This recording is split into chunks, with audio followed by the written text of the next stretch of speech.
தாய் தமிழ் உறவுகளுக்கு வணக்கம். கம்யூனிஸ்ட் தலைவர் நல்லக்கண்ணு கவலைக்கிடம் என்ற தலைப்பில் இந்த காணொளியை காண்கிறோம். கம்யூனிஸ்ட் தலைவர் நல்லக்கண்ணு கவலைக்கிடம். இந்திய கம்யூனிஸ்ட் கட்சியின் மூத்த தலைவர் நல்லக்கண்ணு கவலைக்கிடமாக உள்ளார். இவர் 1925ஆம் ஆண்டு டிசம்பர் மாதம் 26ஆம் தேதி ஸ்ரீவைகுண்டத்தில் பிறந்தார். பிரிக்கப்படாத திருநெல்வேலி மாவட்டத்தில் பிறந்தார். இவருடைய இளமை பருவத்தில் 2000 மூடை அரிசி பதுக்கப்பட்டிருந்தது. புகார் கொடுத்து அதனை மீட்டார். அதற்கு பின்பு தீவிர அரசியலில் களமிறங்கினார். வீட்டை விட்டு வெளியேறி சென்னைக்கு குடிபெயர்ந்தார். இருட்டறை சதி காரணமாக 7 ஆண்டு காலம் சிறைவாசம் அனுபவித்தார்.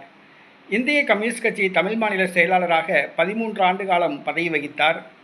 இவர் விவசாயிகளுக்காக போராடினார். விவசாய சங்க செயலாளராக 25 ஆண்டுகள் இவர் பதவி வகித்தார். தமிழக அரசின் அம்பேத்கர் விருது, தகைசால் விருது ஆகியவற்றை பெற்றவர். தமிழகத்தின் மூத்த அரசியல்வாதி, அப்பழுக்கற்றவர், கரைபடாத கரங்களுக்கு சொந்தக்காரர். இதுவரை எம்எல்ஏ பதவியையோ எம்பி பதவியையோ இவர் வகித்ததில்லை என்பது குறிப்பிடத்தக்கது. 1999ஆம் ஆண்டு கோயம்புத்தூர் தொகுதியில் தற்போது குடியரசுத் தலைவருக்கு போட்டியிடும் சிபி ராதாகிருஷ்ணனிடம் இவர் தோல்வியடைந்தார் என்பது குறிப்பிடத்தக்கது. கம்யூனிஸ்ட் தலைவர் நல்லக்கண்ணு அவர்களுக்கு 100 வயது ஆகிறது. தற்பொழுது உடல்நலக்குறைவினால் சென்னை ராஜீவ்காந்தி அரசு மருத்துவமனையில் அனுமதிக்கப்பட்டுள்ளார்.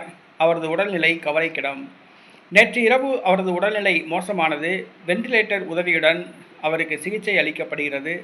தொடர்ந்து மருத்துவர்கள் அவரது உடல்நிலையை கவனித்து வருகின்றார்கள்.